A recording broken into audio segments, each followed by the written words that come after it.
Good.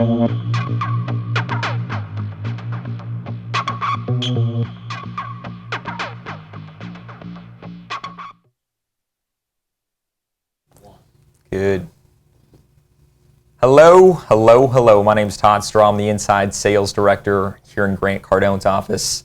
And we're here to deliver our Wednesday afternoon sales seminar. My name's Todd. I'm responsible for our internal sales team. We've got the call center. We got inside salespeople, outside salespeople. Myself and Jared, we do all the work in the trenches here. So the topic for today is going to be Prospecting 101.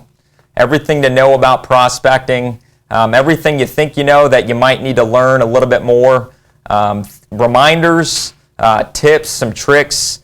We're going to cover 5 or 6 different principles that might keep you from getting the results that you're trying to get. We're having a great month right now, and still the most important thing in our business with a good month or with a bad month, whether you're in season or out of season.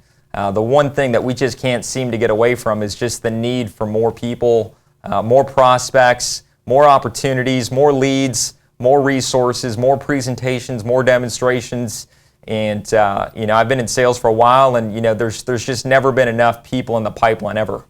And it seems to be some unquenchable thirst that's always there. And I think that's why you see Grant pushing and shoving so hard today. It's just he knows that prospecting and pipelines and people is the only thing keeping him back from his goals each morning. So today we're going to cover maybe 20 to 30 minutes on what's important to know about prospecting.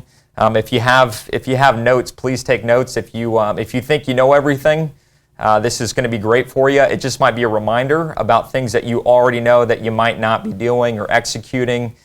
You could have heard Grant say it in one of the training videos in the platform. It sounded good at the time, but you weren't near your computer, you weren't near a phone, and maybe you're about to jump off the phone or this webinar and go hit the phone. So we're going to start with the first points here. And number one, the first thing for your notes is just what is the purpose of prospecting? Okay, so we do have solutions at the end, but before we get to answers, I want to really dive into what is prospecting. And the number one purpose of prospecting is to fill your pipeline up. Okay? Now, if you're brand new to sales, you probably don't even know what a pipeline is. A pipeline is basically an arsenal. It's a war chest.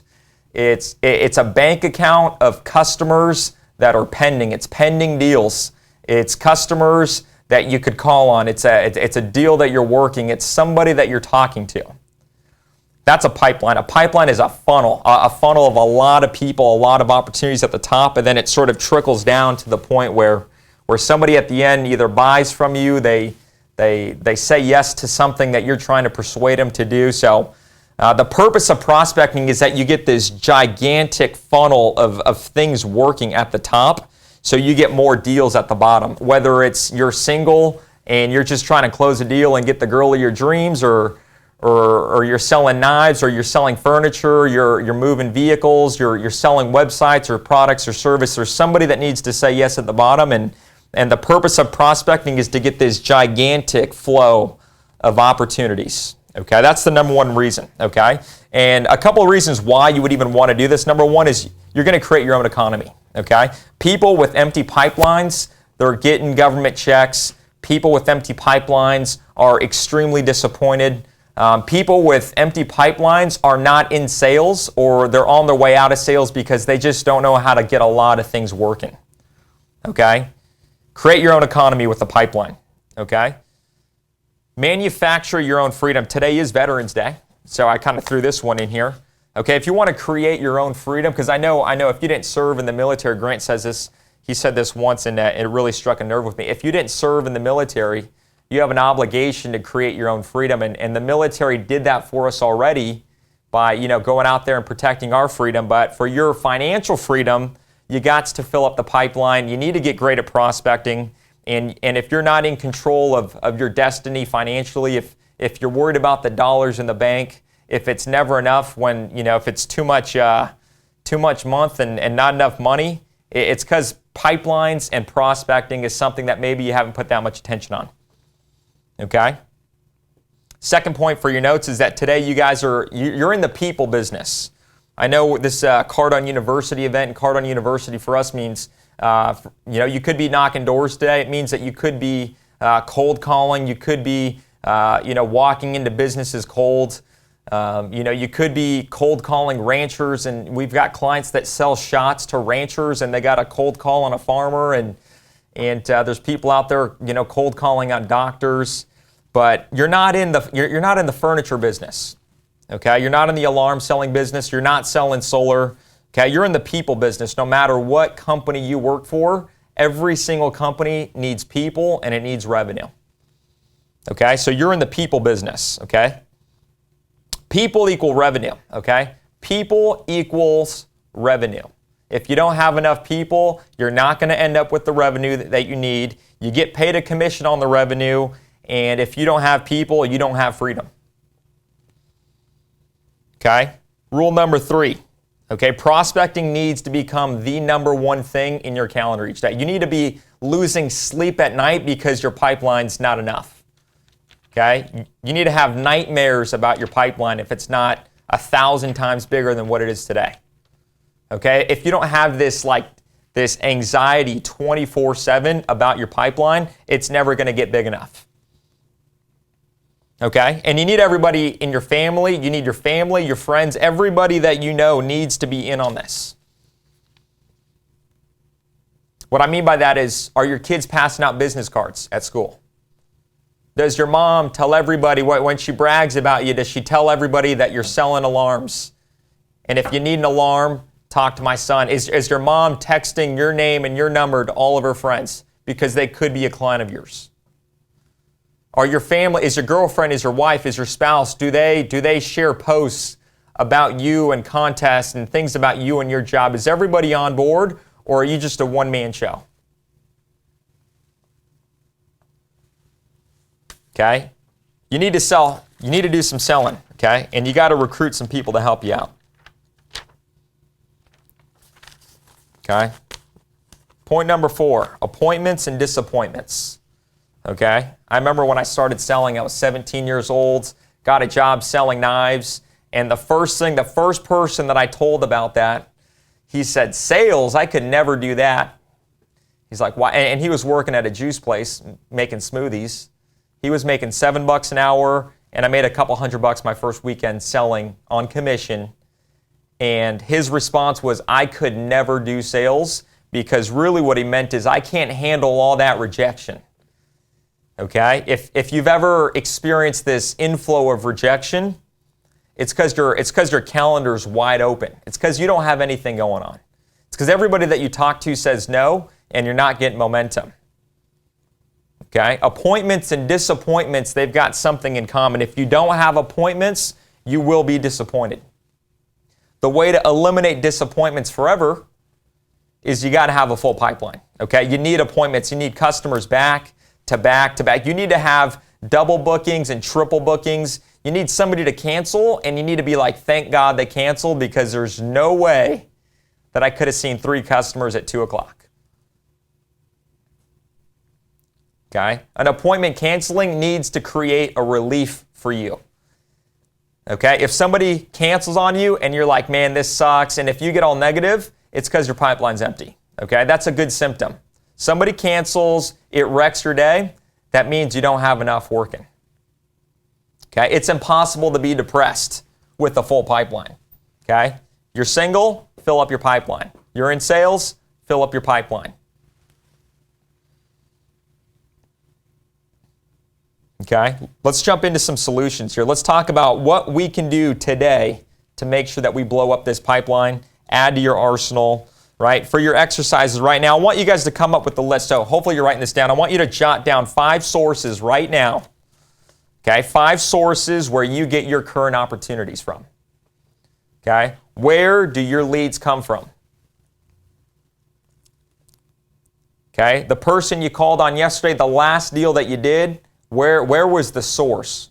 Was it a phone call? Was it a cold call? Was it a past customer? Did somebody give you a lead? Did somebody hand you a sheet of paper? Did you knock a door? List off 5 different ways that you can get in communication with a customer about your product.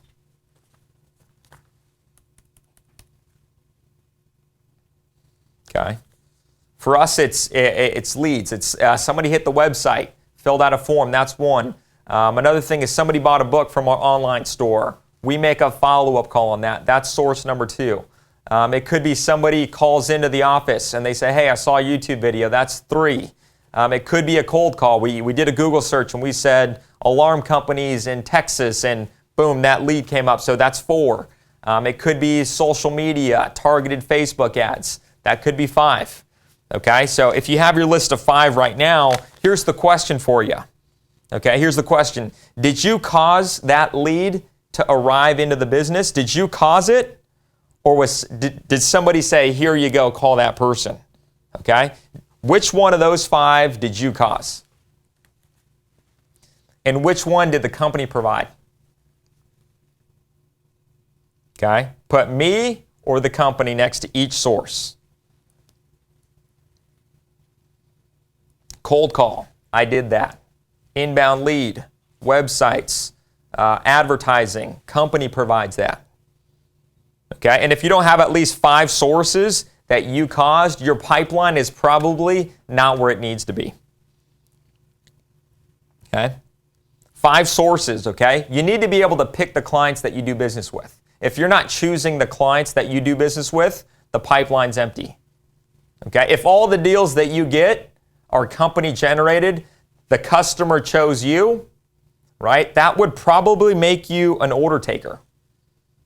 It could make you a salesperson, or it could make you an order taker. Okay, which is, do I take orders?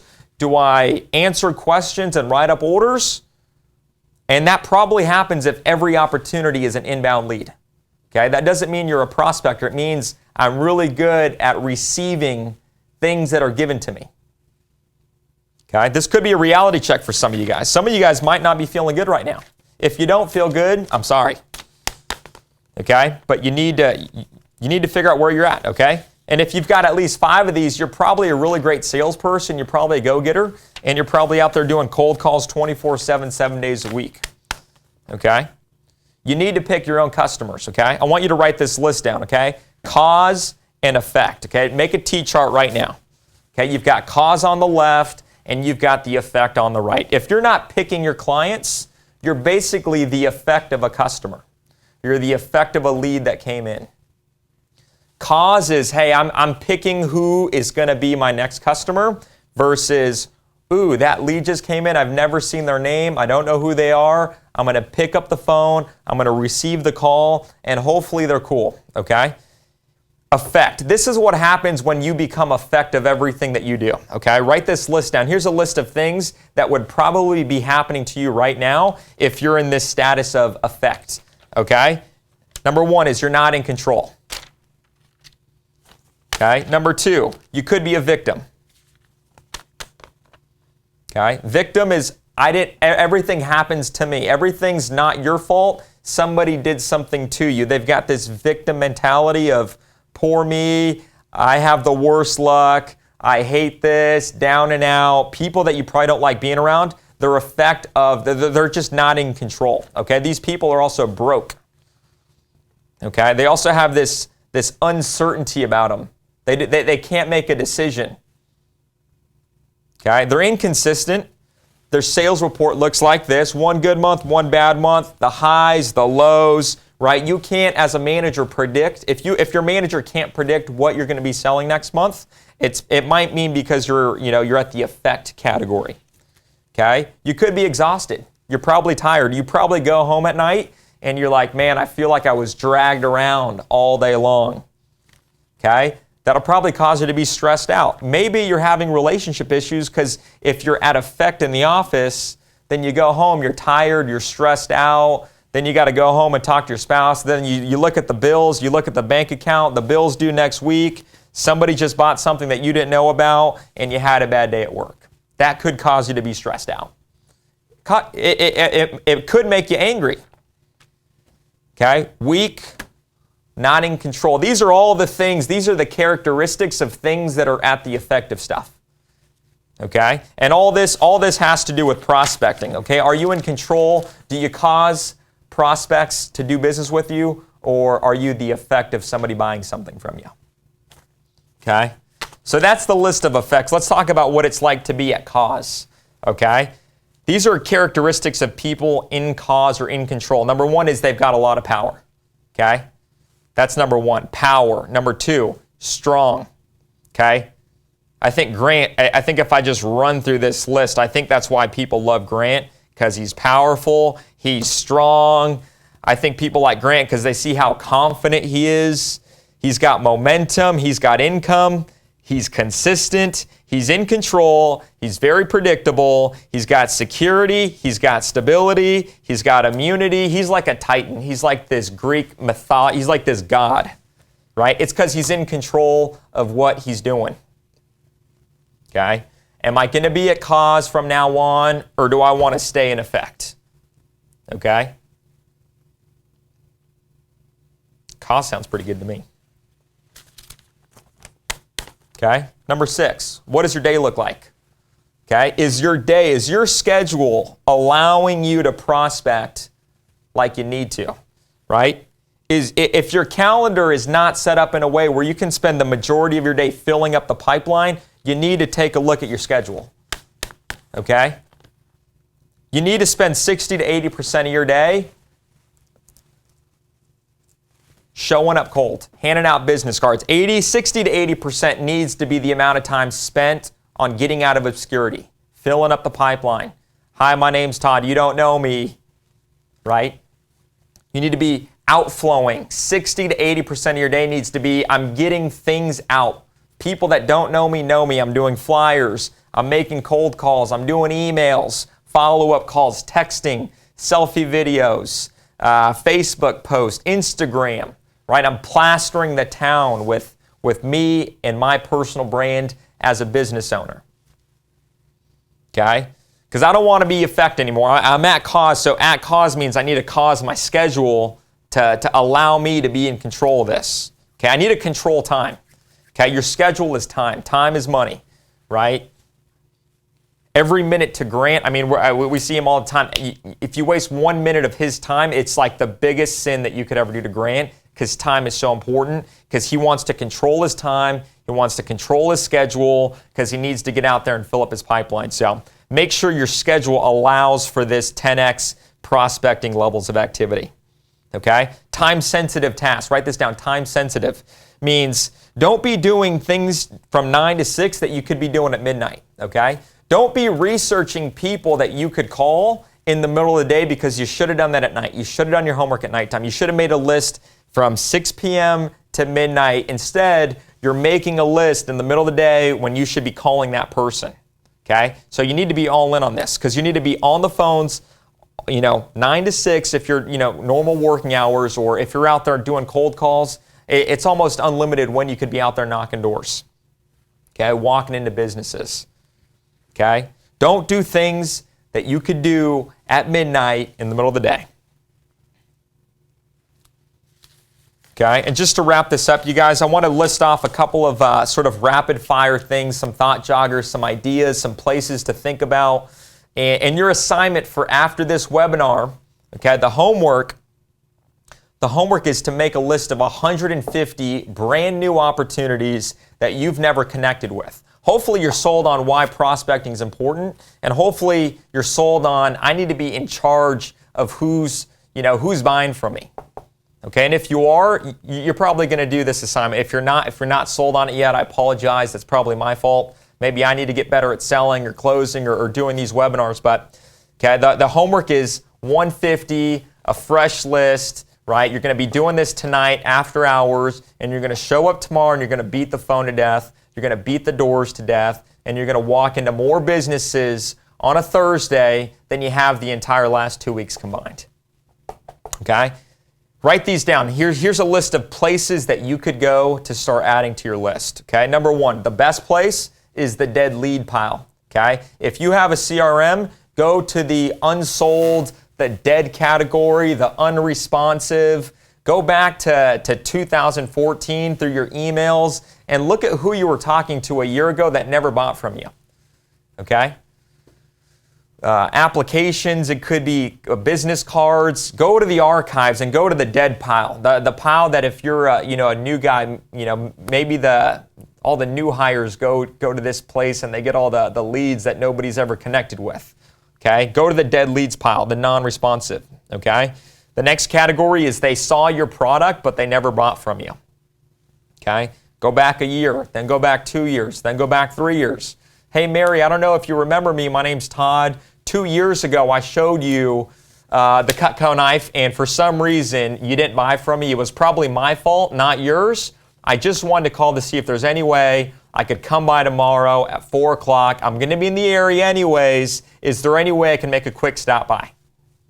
Maybe that's a pretty simple phone call. Hey, Johnny, it's me, Todd. I came by 4 months ago. I talked about the alarm system. For some reason, you didn't buy, probably because your wife wasn't there. Is there any way I can come by later on today so I can actually talk to you and your wife today? Would you consider allowing me to come in and talk to the both of you? Simple phone call. Okay? Referrals from customers. Okay? Okay, you call your customers, you take care of them. How's it going? Anything I can help you with? By the way, who do you know that needs to have this product? Johnny, you've had the product for 6 months. Who do you know that needs this product worse than you do? Oh man, I can't think of anybody. I knew you were going to say that, but if you did know, who would it be? What's his name? If you did know, who would it be? Okay, I need 2 people, man. I need 2 people from you. Who needs it worse than you do? Mary, John, who'd you think of? Okay, get the names, call them. Okay, call every past customer. How's it going? How's the product? What can I help you with? And who do you know? Okay. Referrals that you already got but you never connected with. Okay. Who did you already do that with? I'm giving you the thought jocker. You're like, Todd, I already did that call. Good. Go back 6 months. Who did you never connect with? Okay, you got the name, you got the number, you sent them one email, it got buried in their inbox, and for some reason you thought that meant that they weren't interested. Okay, pick up the phone and call back these referrals that you've never connected with. LinkedIn searches. Okay, people that bought years ago, family, friends, networking groups like BNI. LinkedIn has tons of groups that you could be a part of that are related to all these different industries, whether you're in B2B sales or retail sales. Online forums and groups. Who could you mail something out to? Christmas cards, flyers, handwritten notes, postcards. Partnerships with companies that sell similar products to your audience. Who can you partner up with? If you're selling knives, who could you partner up with that sells pots and pans? He just sold a bunch of pots and pans to somebody. He gives you the lead, and you go in there and you sell him some knives. Okay? You're selling advertising, and you know that they need a loan, so you partner up with the guy that does stuff with loans. Somebody's a broker. Somebody's selling X, Y, and Z. Who sells to your customer? Who do you know that sells to the same customer, and how can you partner up with them? Every time you sell something, you give me the lead. Every time I sell something, I send you the lead. Okay? Who could you partner up with? Okay? Who do you go to church with? Okay? You go to the same church every week. Okay? Do they have your business cards? Can you put a flyer in the church? Can you go to every single building in the church and put a flyer up? Okay? Could you flyer the parking lot at church? Could you do an email dump to everybody at church? Right? Your college, the last college that you went to. Okay? Hey, I went to this school. I need to get the word out about this project I'm working on. Can I get permission to do an email blast out to your list? Okay? Sporting events. I used to do this one all the time. There'd be a big sporting event, and everybody in the town would go to the event, and I was the only person not there. I was in the parking lot flyering cars. I would hit a business card on every single window. I'd do it at midnight. I'd flyer houses, cars, apartments, and I plastered the town with my business. 150 brand new names that you've never spoken to. Beat the prospecting section of the university up. Beat it to death. If you've already gone through it once, go through it again. If you have any questions, call the office, talk to one of our guys, and until then, be at cause, and we will see you next time. Take care, guys.